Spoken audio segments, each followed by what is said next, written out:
All right, ladies and gentlemen, welcome to the Iconocast with Southeastern Louisiana University's English Department Colloquium. I am Tyler. This is Dalyn. Today's guest is probably the one we've been most excited for up to this point.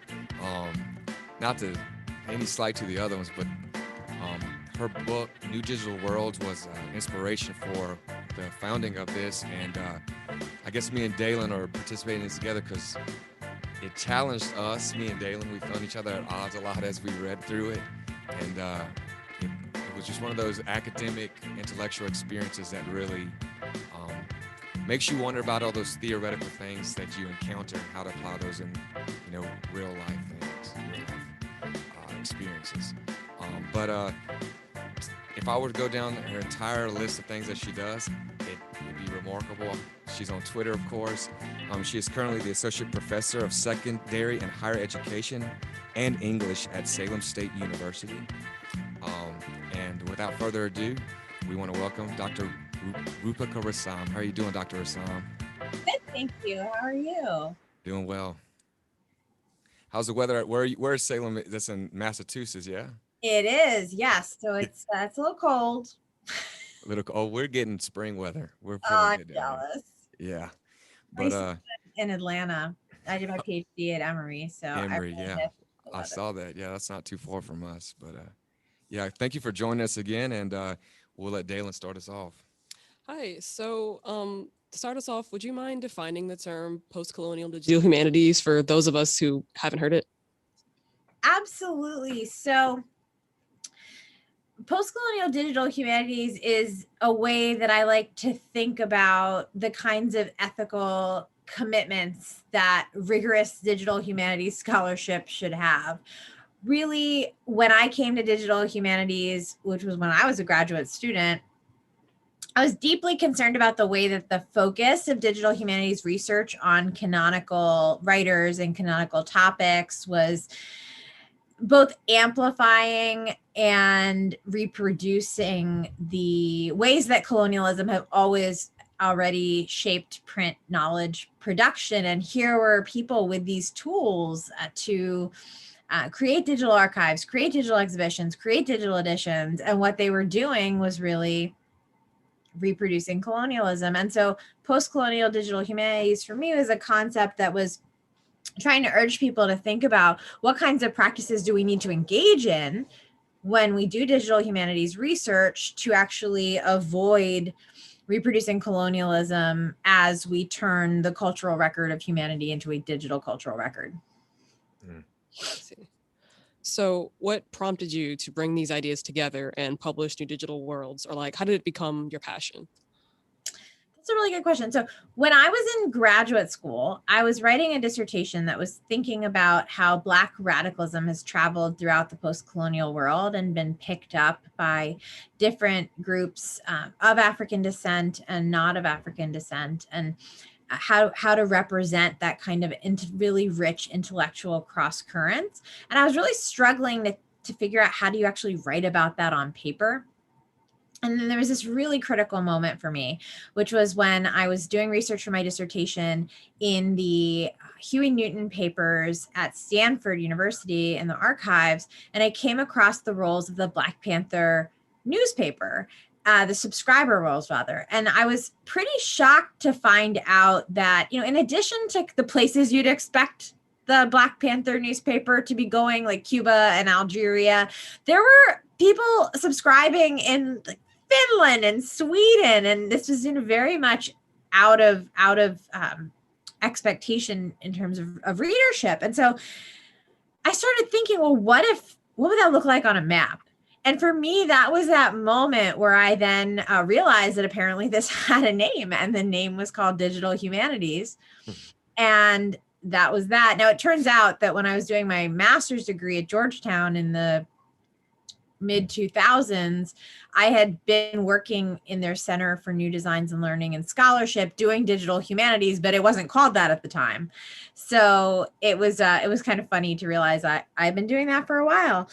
So what ended up happening then is that Emory, where I was doing my PhD, had Haystack scholars from the Haystack organization, Humanities, Arts, Technology, and Sciences Advanced Collaboratory. And so I applied to be a Haystack scholar, thinking I could learn more about digital humanities. And then I found all the digital humanists on Twitter.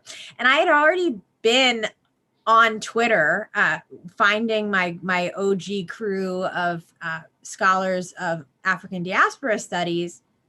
And it turned out all the digital humanists were on Twitter, all having fights about the formation of the field. And really, for me, the crucial question was the way that nobody was really thinking about what the role of colonialism was, what was the role of racism, in the kinds of practices that people were using. And so at the time, a colleague and I started just tweeting with the hashtag DHPOCO, just to see if we could find other people who were interested in thinking about what the intersections of digital humanities and postcolonial studies were. And so we found friends. And so that really led to then a website that was, we had for about a year or so, called Postcolonial Digital Humanities, dhpoco.org. And it really it attracted a lot of ire from people, because it turns out people don't like it when you tell them, you know what, you really need to be thinking about race, and you really need to be thinking about colonialism. And the other piece of this is that digital humanists at that time, which now we're talking about beginning of the 2010s, had really felt very marginalized as scholars, because they were doing these methods that nobody really understood in literary studies or in histories. They already felt embattled. And then suddenly, here were some mouthy brown graduate students saying, guess what? And you're racist and you're colonizers, which actually that's not what we were saying, right? It was not what we were saying. But that was how it was received. And, fortunately, I think people have come around, more or less. And so essentially, Praxis came to me and said, can you write a book on postcolonial digital humanities? And I was just out of grad school at that point. And I said, why, I guess I can. And then that's how the book happened. Yeah. We encountered your book. We have a digital humanities course here, Southeastern, headed by Dr. Samuel Fuller. And we didn't even know what digital humanities really was. And his introduction to us was this book. So it was his way of making sure we were good stewards, or at least aware of the stewardship moving forward. And props to Dr. Fuller for certain. But like I said, it was challenging, which brings us to this question right here. Post-pandemic, what we're calling hyper virtual, or at least the acceptance of what is virtual in a more, day-to-day life for academic, for the layman, for everyone. Do you see the integration of those two disciplines coming together more progressively or not? And if so, is there a pro or con of that kind of intersection in this post-pandemic, or we post-pandemic? You don't have to answer that, but in this new era, yeah, It's a really good question. I just think that, I think on the one hand, there's a lot of possibility that's coming out of the very heavy reliance on Zoom and other technologies. I know I have people coming back around to me for events that they asked me to speak at pre-pandemic that didn't happen because of the pandemic, that I had to decline because I didn't have time. Right. But now suddenly, well, all I do is sit in this chair all day. So I guess I have time now. And so I think that there have been some ways that I've been able to, be in touch with people and kind of help support this kind of research in a way that maybe people were less likely to reach out about in the past, or that I just have to say no to because I didn't have the time. I think really the biggest challenge for all of us is understanding what the future of the humanities is going to look like when we're seeing what's happening to the academic job market. And that for me is sort of my biggest post-pandemic fear, is that if universities are continuing to cut their investment in the humanities, then kind of how do we reimagine a new future for the humanities? And I have some ideas about that, but I will pause there. Yeah, and you bring that up in the book. You bring the conflict between the two cultures and how they battle, which shouldn't be that way at all, but let's dig deeper into the book. And I know this is an idea that I had that I think you broke, this conceptualization that the internet is a free space. And I know that for me, I always even thought of it as a frontier, which might even imply that it can be conquered, or, would you mind, telling us about that myth of the free space or the democratized internet? I do. And I mean, it's interesting because I have mixed feelings about it. On the one hand, I really do feel like internet technologies and digital tools have given so many more people access to publish their work, to express their ideas, to create data visualizations. But at the same time, I think that there's a way that myth of democratization ignores the people who don't have access to it. And it's not just simply a matter of global North and global South. I mean, when I think about the challenges my colleagues who work in rural areas have encountered while teaching online, it's often issues around the internet for their students. So it's this issue of access is complex. It's also, there's quite a difference in the ways that people access the internet as well, whether it's through computers and whether it's through mobile phones, and what implications that then has for what kind of access to what kinds of tools and platforms for expression and for knowledge production. I think there's also the issue that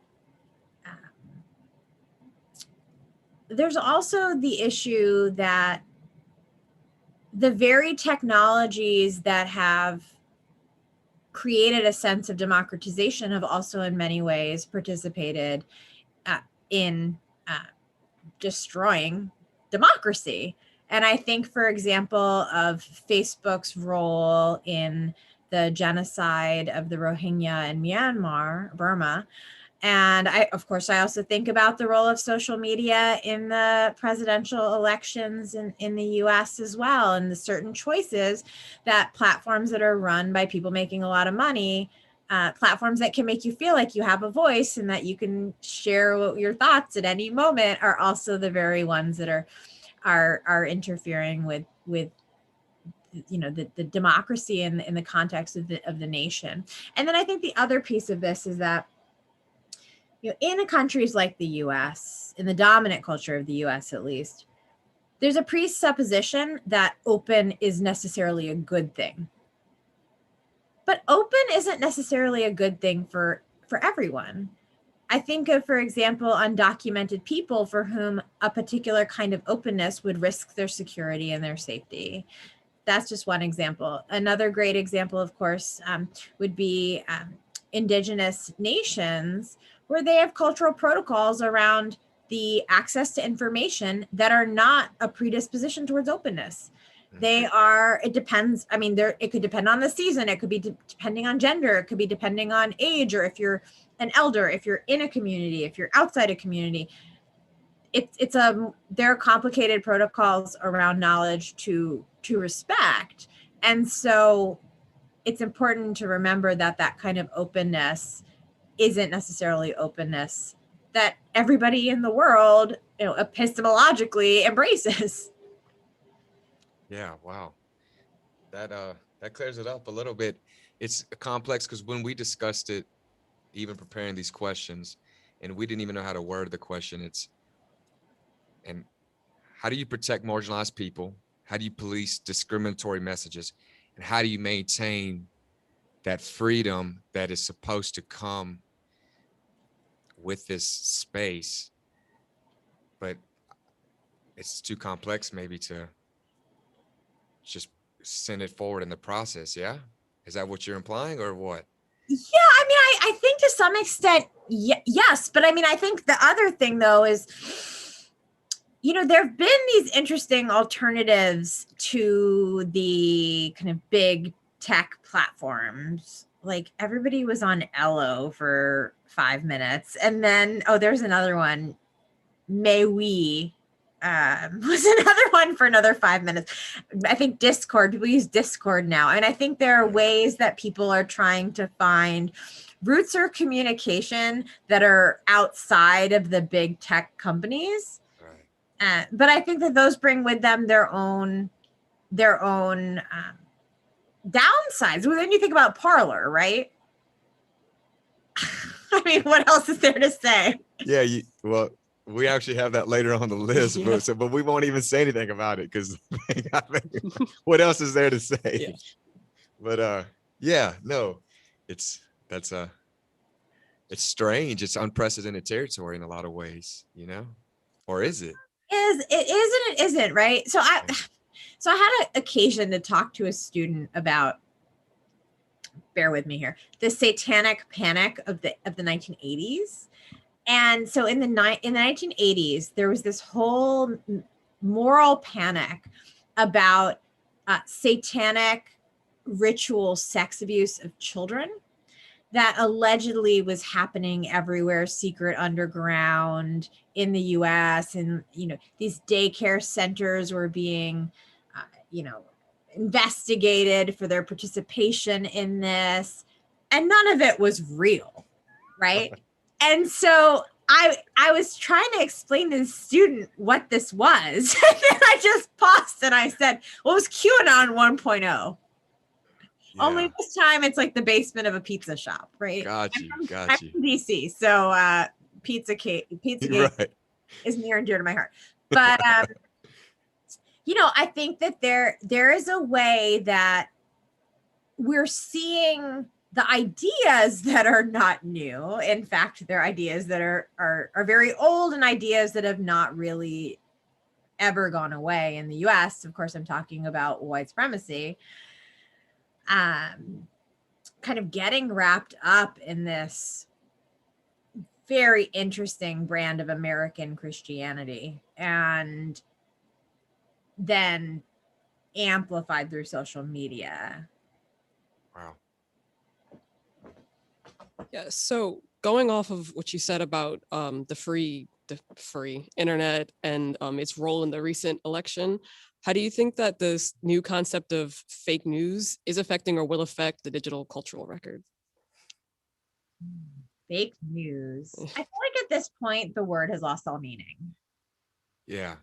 We talked about that. Like, what is it? What side is fake news now? It was a rhetorical device used by a previous administration, which is completely lost. It just means you disagree with someone now, nearly. It's true. And, I have this theory. I have a lot of theories. I have this theory that the right wing somehow figured out how to do postmodernism way better than any academic ever could, because they have not only managed to take that idea that there is no capital T truth and take it to the point that there is not even any fact anymore, and that opinion is just truth. And it's evil and it's brilliant, but it's really, really fascinating. And I think that's where fake news fits in, as exactly what you're saying. It just means I don't agree with you. It's like there is literally no, it's not that there's no truth. Oh, wow. There's no fact. That's brilliant. That is brilliant. Facts are gone, people. I was going to write a book about that, but at least the next article, if not a whole book. Twitter thread about it. Yeah. Oh, wow. That's brilliant. But we can also trace it back to, the changes in the FC, the federal Communications Commission and the move away from the fair and balanced requirements and regulations of media. So that's why you were able to get Fox News, right? And then it's all downhill from there. Yeah. It seems like there's a lot of, this is my way and this is it.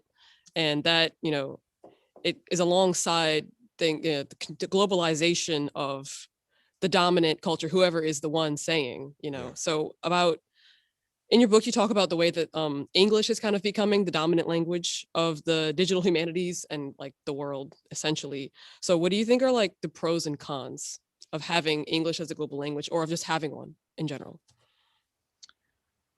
I think English became a lingua franca, well before it was ever lingua franca for the digital humanities, because it was the language of global empire. Yeah. And when we look at the roots of English language instruction, it's colonial, because there was an advantage to go and teach English to a certain group of people in the place that you colonize, and then turn them into your compliant, native informants who can also, do your bidding. But then, of course, they spread it to, everybody, into cultural erasure and linguistic erasure in many of the countries that they colonized. And so, I think on the one hand, we have science and we have digital humanities and we have many disciplines in which, English plays a very, very dominant role because of the role that English plays as a lingua franca. And, people learn English because there is cultural capital and literal capital to be gained from English. So, on the one hand, am I really going to say to someone, no, you shouldn't learn English, that might potentially give you access to, jobs or to, support your family or anything like that? Of course not. I think the challenge is that, English in its very spread as a language has endangered other languages, and not really European languages, to be frank. But, I think about, if you know the work of Ngugi wa Thiong'o and how his family's language, Gikuyu, was essentially an endangered language because the British government was only teaching English in schools and was criminalizing the language. And so, there's a lot of work going on now that's around language reclamation, that work that needs to be done, because English really had that role of endangering language. And really, when we look at something like the internet, the vast majority of text on the internet is in English. And when we look at, digital humanities scholarship, a lot of that work's coming out of the US, Canada, New Zealand, Australia, where, naturally, they're publishing a lot of work in English. What ends up happening then is that the people who become sort of the famous scholars of digital humanities become the ones then that are read and cited in areas where digital humanities is growing and is new. And so what ends up happening is then, because there are all these sort of big names whose work gets read, that the epistemologies of their work, which is inextricably linked to English, become the kind of methodologies that are valued. And so it's actually very hard to convince someone that, there's someone, say, I have colleagues in University of Lagos who really want to all do corpus linguistics, because they're like, oh, that's humanities computing, and that's the cachet, and that's what the really famous scholars do. So I think it has a potential effect on methodology as well. Yeah, and that's one thing you bring in the book, that cultural echo chamber. So how do you, I asked this because with your book, you have to quote some of those people that are in that echo chamber yourself. So how do you judiciously, let's just use your example, how do you, cite those and quote those and learn from those who are part of that monolithic structure? And how do you, do you seek out, is that, how should we break the echo chamber? Okay, so how many people have you distributed this link to? The whole English department. The whole English department. Yeah, okay, yeah. That's fine. I can take the whole English department. Okay, so here is my strategy. Okay.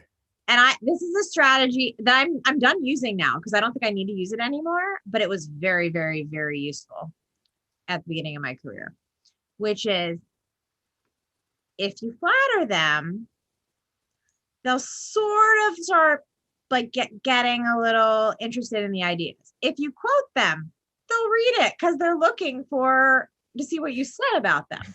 So I wrote this whole article on intersectionality in digital humanities that basically said, you know what? Some of you have really been doing this for a while, just not really. And here's what we need to do now. And so that's actually, if you read, I'm not saying you should reread my book because you have better things to do with your time. But if you were to reread it, you will actually see those are sort of like, those references are there to sort of pay homage to these people so that I've cited them and I've done my work. And then I can say, but, oh, look at these other things we really need to pay attention to. Well, yeah, well, that's what, the book, I noticed, and I think that, I also think you're also not saying to remove those who have quality information, but to elevate those that don't have it, unless I'm misunderstood that. But I knew I read the book. There was one section specifically when you talk about that echo chamber and you quote 4 or 5 of your own sources. And I was like, she's trying to do something with this.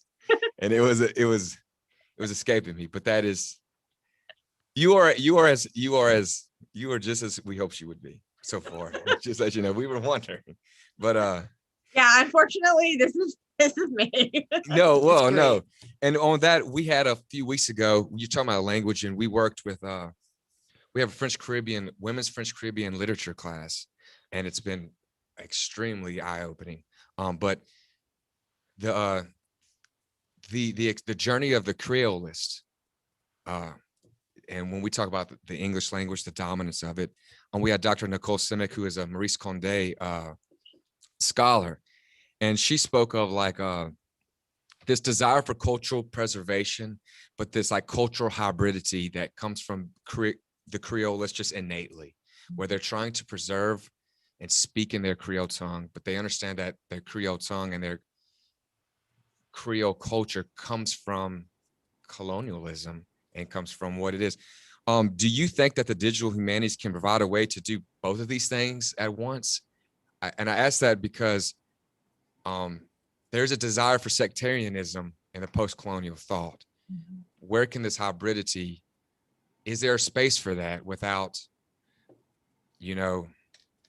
assimilation? Without assimilation or an aggressive push of the global South pushing that away, Yeah, this is why, so you'll kind of notice if you look at my CV that my work is really, well, either if you're being generous, it's all really about methodologies. If you're not being generous, it's like, what somebody once said to me, what is your deal? And that was kind of funny. I laughed actually, because if you can tell me what my deal is, good, you'll have solved like half of my problems. But what I'm really interested in is the way that we do digital humanities.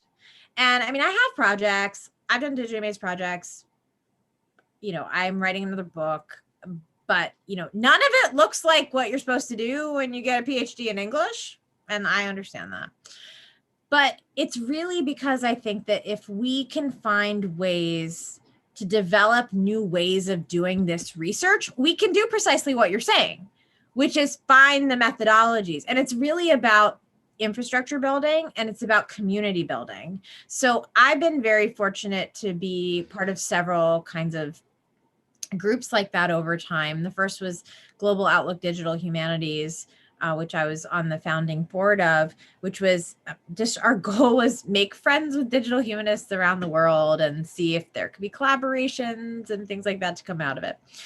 And the other was founded by several friends of mine called the Caribbean Digital.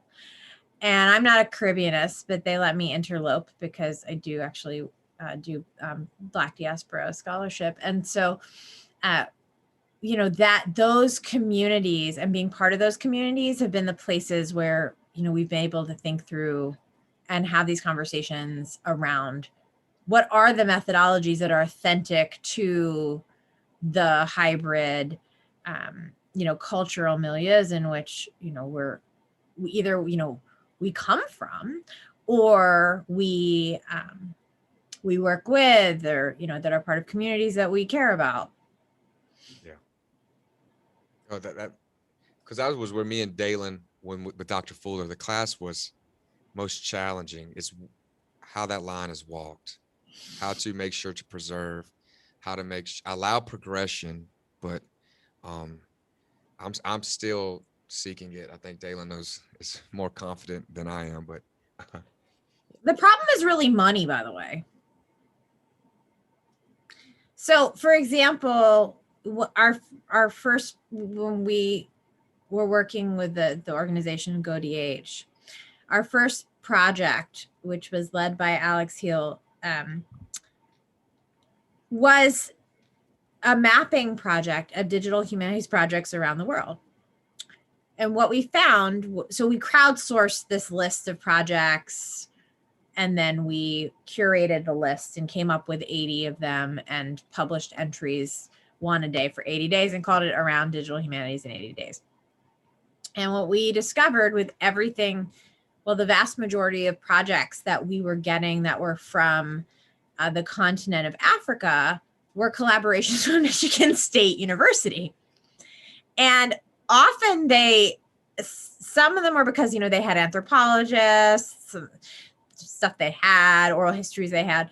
But then there were also kind of weird and nonsensical collections of digital materials and objects that have been put together in ways that had absolutely no organizing logic, if you know anything about countries on the continent of Africa. And so, clearly in those cases, the money from Michigan State was having a large impact on kind of what the outcomes could be of a project. And so I think there's another issue to be thinking about is digital humanity. I mean, granted, my digital humanities scholarship tends to be done on the cheap. I have had some grants, but they're more for infrastructure things and not for individual projects. So I'm sort of relying on what I can do or what I can scrape together, or, what kind of team of willing friends I can put together. But very large projects require lots of money, and with money comes control. And so this is something I've been trying to talk, about in multiple contexts, like in India, where, they asked me to talk, and I basically said, listen, what are you doing about caste? And what are you doing about the fact that there are scholars who are Dalits, who are, what people often know of as untouchables, who are doing really amazing work and trying to build these digital archives. And what are you doing for them? I mean, you're talking about colonialism and digital, my work, like, you've told us like how we can have this place in, the world. And I'm saying, but why aren't you looking at home and asking yourself, well, what's happening with the Dalits? Or my family's Kashmiri. I'm like, why aren't you looking at what the hell Indians are in Kashmir? And so then like nobody wants to. It was actually really funny because then it all got written up in some newspaper, and it was written up like I said something completely different, not related to this at all, because clearly it was a touchy topic. But I think there's a real issue there around, getting the money to do the things, but being redistributive about it to the people who really are in the positions that have the knowledge and expertise to create projects that actually do the kinds of work that you want to do. Right. So it's definitely important to maintain, you know, the heritage and cultures of peoples who've been colonized or other things. But so why do you think that it's important to maintain exclusively minority groups? Can you repeat your question, please? Yeah, sorry. Why is it important to have groups for, you know, like a single, or groups or spaces for one group of people to the exclusion of another group of people? Oh, that's a good question. This is actually a story of my life right now, because I just was as a department chair, I was dealing with an issue in which there were white people who were very upset that people of color were meeting without their presence. And I said, well, if I didn't go to 90% of the meetings that I went to, they would be a white person meeting. I'm not sure that was the right way to handle the situation, by the way, but it is true. I think there's absolutely value for affinity spaces, affinity groups for, really, I haven't, my groups are not, they're not other Kashmiris, because there just aren't really that many of us. And so it's kind of a limited audience. And also, I just don't find that with Indian people, because, well, they're the people who've taken over the colonization of Kashmir from the British. And so, my groups are slightly different in that, they tend to be, they're actually mostly Caribbeanists or Latin Americanists. Right. And that's mostly just because, in digital humanities, when I was, when I was in graduate school, when I was coming out of graduate school, there just really weren't that many of us. And we all just kind of banded together because we shared a common interest in advancing this particular, these issues around multilingualism and race and colonialism in the field. And so that was what bonded us. And then because we did work in organizations, and predominantly white organizations, and encountered a lot of challenges, I think that, you end up needing people who've shared your experience to be able to, talk to and understand. And that's not to say that there aren't amazing allies and that they're not amazing to talk to too. But that there really is a value to an affinity space, and what that might look like, really is contingent on what the conversation is. What an affinity space looks like in digital humanities is different than what it would look like, in a university, or it really is very hyper contextual. Yeah, that's. I mean, me and Dalyn, all these, we're thankful. I mean, we're not done yet, but we just want to express thank you again, because a lot of these answers you're giving, our class did, but me and Dalyn, we have so much friction discussing these ideas, because what we've learned, it's a process. It is a process to try to find a resolution in this single idea. It's impossible, and it's probably unhealthy to try to just fast forward to it. But I do not want to leave these student questions out. And also those who are listening in right now, send questions in. We have a few that were sent prior, but Kendall, you have a question from somebody for Dr. Risam? Yeah, we have a question from Mariah asking, what are your thoughts on the political / social responsibilities of social media? I'm curious. Well, I don't know if there's possible to ask a follow-up. I'm curious about sort of for the individual or for the corporation. We'll see if she responds, but let's go with corporation. Let's go with corporation. Hey, maybe? Which one? I don't know. That ship has sailed, because if they weren't going to do anything by now, right, I think it's time to give up. I mean, although, I mean, who doesn't love a good Twitter ban? I certainly did. Some other people I'd like to ban from Twitter personally, but no. I think that it's so interesting. I've been thinking about the individual responsibility in social media question a lot lately, because I mentioned I'm department chair. I became department chair on July 1st. And all of a sudden, all of my junior faculty in a department I was new to, because I used to be in the English department, and that is a long story for another time. But all my junior faculty, most of whom I didn't know, because a lot of them got hired that previous year. I'd been on sabbatical-ish, and that's another long story. And I didn't know any of them, and they started following me on Twitter, and suddenly I'm like, wait a minute, I am now a department chair. And so suddenly these people are following me on Twitter, and now I just can't mouth off about stuff like I usually do, because they're going to, why is my chair saying these things? And it's been a real struggle, because I talk a lot about how challenging it is to be a person who isn't white in a predominantly white institution. And suddenly I am saying this now to people who see me as the chair of their department and are, possibly thinking, I don't know if I want my chair saying these things.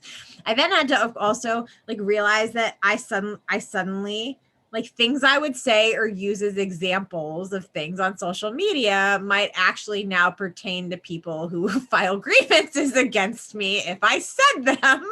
And so now I have to watch what I say. But really, I think, what it comes down to is not wanting to do harm to individual people. And I can't say that I've always done that right either. And I feel like I've learned from it, because sometimes I've said things and people, it's totally a subtweet of something that actually happened. And then people who actually, it's often the people who didn't do it who get upset about it, because they see themselves reflected in what you said, even though that's not actually about them. But, I don't want, people to feel that way insofar as I can control it. But at the same time, I think there's also a responsibility to use a platform like that, for institutional critique. And so that's been my strategy lately, which is, if I am talking about academia and have kept it, super about, all about the structures and what we need to be thinking about, what we need to do, well, at least then I have the plausible deniability that I'm not actually talking about my university. And now I am a unwieldy department chair. But the other thing is people also expect this from me. So am I suddenly going to become Miss or Dr. Pollyanna or something? No. People want to hear these things. Yes, goodness. And with that social media statement, I know that one of your presentations, you even talk about, when we discuss it in this digital cultural record, or the way we do, it's a social media, we instantly want to talk about the negative, but there's a positive with this connection of social media, and that how you have that story, how you connected with family members through social media, which is it's the word necessary evil comes to mind, but that isn't what it is. It's something that is not that bad and maybe not that good. I don't know. It is one of those things that's right there, an intersection. But you write in your call to action at the end of the book, you write that those who are equipped with the capacity for human inquiries have a responsibility to intervene. We're trying to figure out, who are you speaking to specifically? Digital humanists. Okay. But that's broadly speaking. It's actually anybody who has skills that are technological and humanistic. And this is what I was alluding to earlier, which is a question that's been on my mind, is how do we ensure a future of the humanities if we can't rely on the continued existence of tenure-track jobs in the humanities? And the answer is, that we never should have been relying or even believing we could rely on tenure-track faculty in the humanities as being the future of the humanities anyway. The work that's done in libraries, the work that's done in galleries, the work in archives, in museums, the work that's done by teachers in classrooms in the K-12 system, these are the people who are actually the best ambassadors for the humanities that we could really possibly have. And so I really like to think about, for example, my university, we have a master's degree in English. I'm very fortunate to teach in it. I teach our intro class, Intro to Grad Studies in Literature. And I inherited the class from a colleague, and it was always the Plato to Derrida Death March. And when I read the course description, I realized that it actually wasn't written as a theory class. It was written as to introduce students to the discourses of the discipline.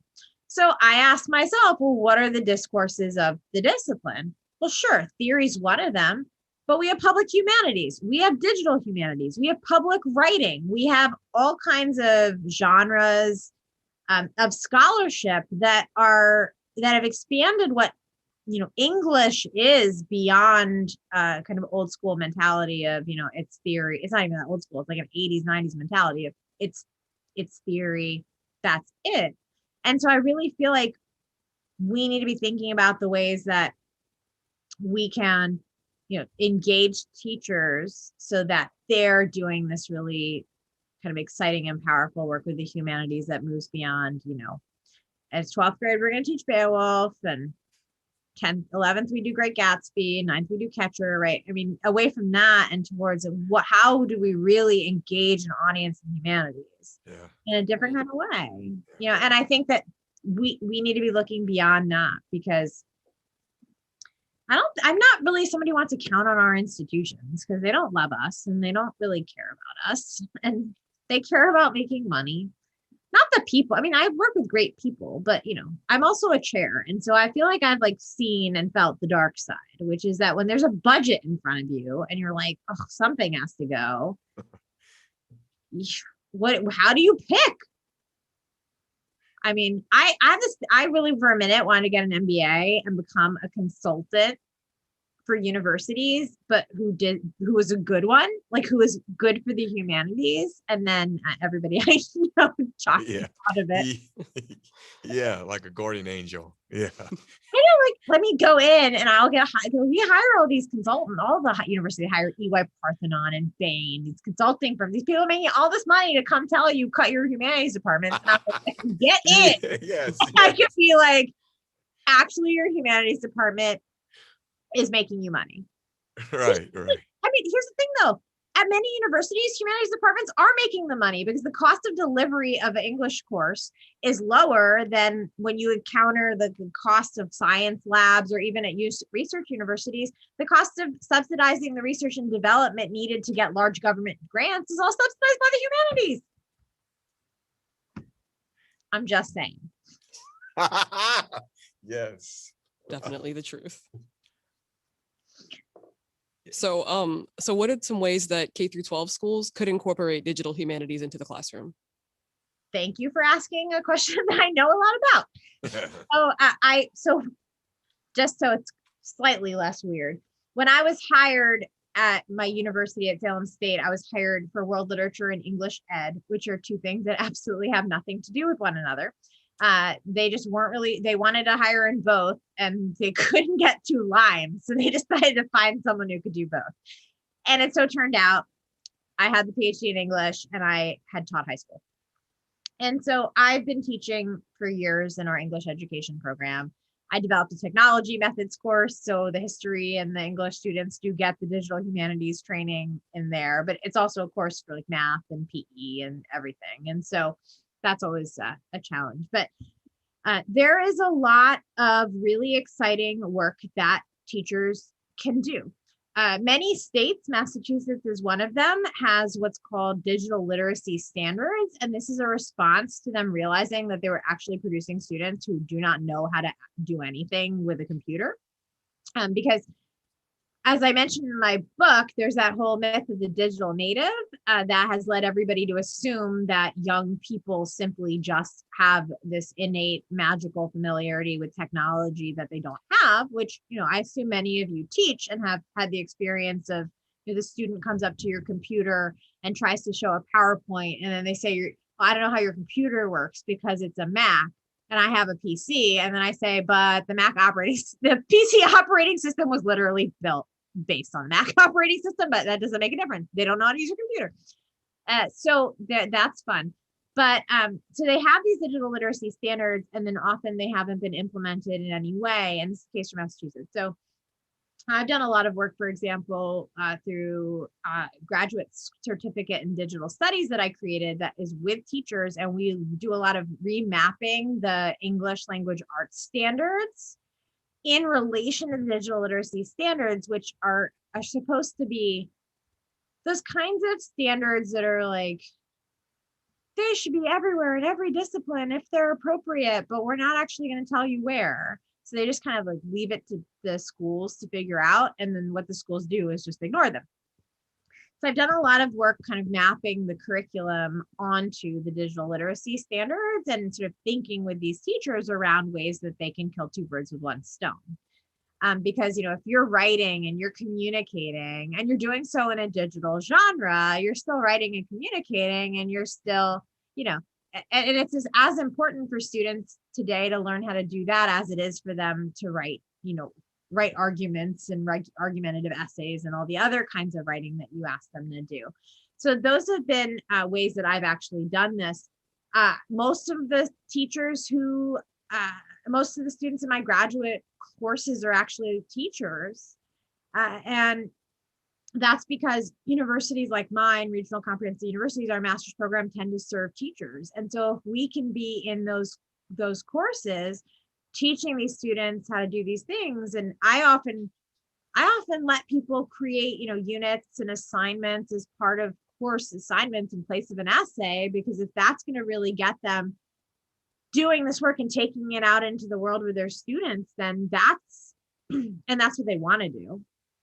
That's a huge, you know, step forward for engaging a new audience in digital humanities. Yeah. And this is another question from a student we just got, and I think it ties in nicely with that. Go ahead, Kendall. Yeah, so one of our students, Brianna, she's one of the grad students here. She asked, as a deaf adult, I fully agree with your assessment of postcolonial digital humanities. Would you ever consider exploring how individuals with disabilities are also oppressed by the postcolonial system? I think that's an important question. I think there's sort of several pieces here. I mean, one is specifically in the context of digital humanities, is that this is at least accessibility is an area where people just don't really pay a lot of attention. And I was very fortunate that I attended some workshops quite early on that were funded by the National Endowment for the Humanities on called Accessible Futures. And they were trying to, you know, address ableism in the creation and methodologies of projects. And I don't think I get it right all the time, but it trained me to think and to ask questions about how to make projects accessible to people.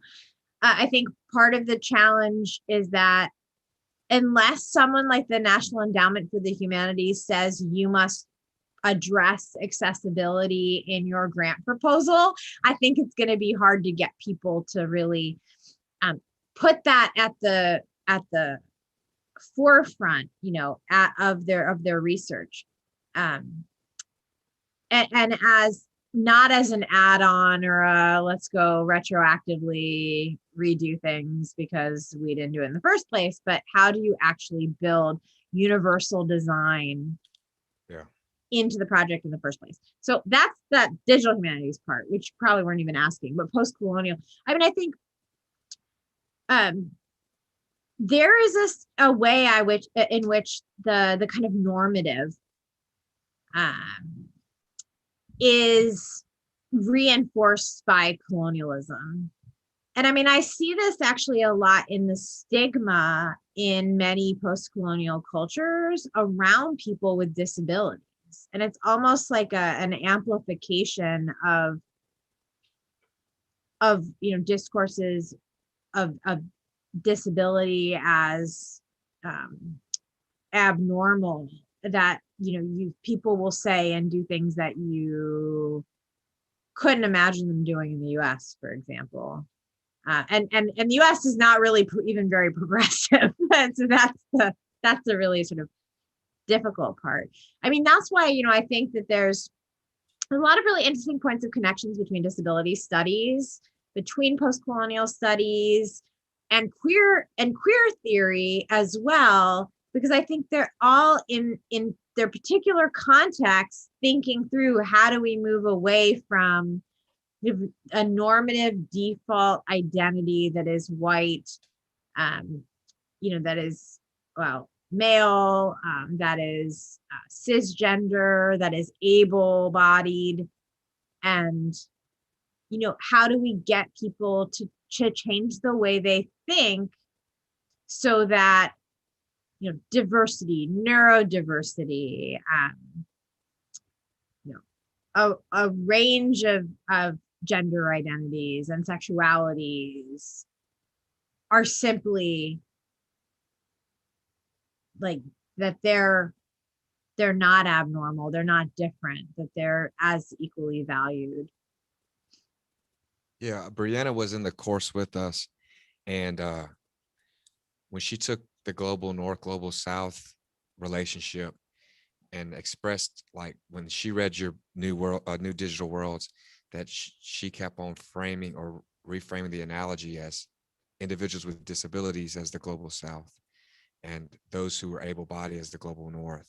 And that was eye-opening to us, because if sometimes you can't connect or understand what other people feel, which is the human journey, it's what we're all trying to figure out.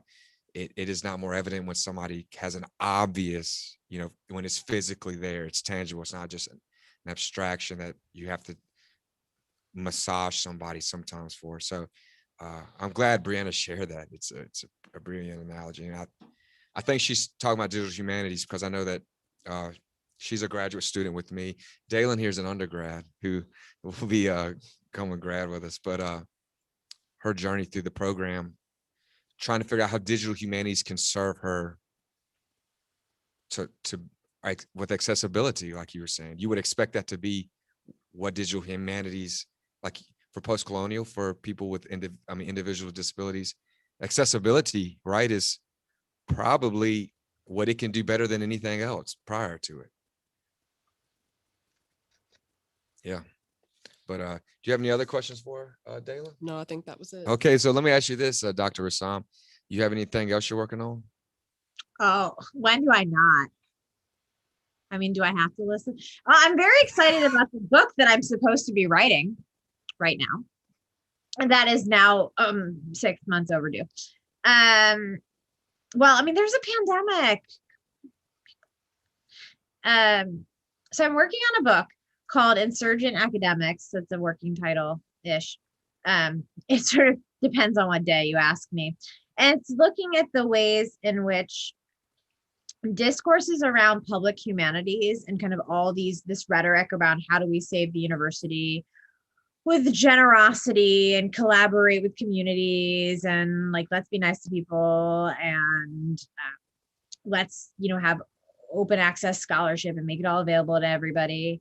That these are actually the tactics, I would say, that many scholars of color in the humanities have been using since they were first allowed into universities in the first place, that they're a survival tactic that they've often been punished for, particularly in the way that faculty reward systems don't really reward outputs of research that don't look like monographs or journal articles.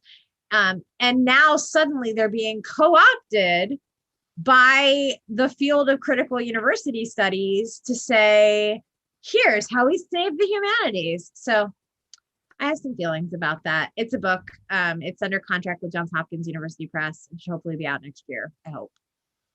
Yeah, Look forward to it. Yeah, we'll look forward to it for certain.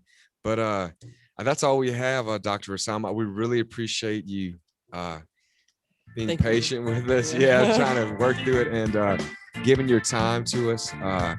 I'll tell all the other students in the department who didn't take the digital humanities class with us, check out New Digital Worlds. It is really eye-opening. And Dr. Risam, follow her on Twitter. I know I do. It's entertaining, if not educating at points for certain. We also want to say thank you to Dr. Hanson, the department head, Dr. Fuller, who introduced Dalyn and I to this. We have Kendall and Caleb on production. And on the 19th, we have Dr. Jonathan Osborne from LSU, Black Conservative Rhetoric. He talks about the theory around that, and we're very excited to invite him. That's on the 19th. I'm Tyler. This is Dalyn, and that was Dr. Roopika Risam. We are very thankful that you've been with us on the Iconocast. We'll see y'all next time. Stay tuned. All right.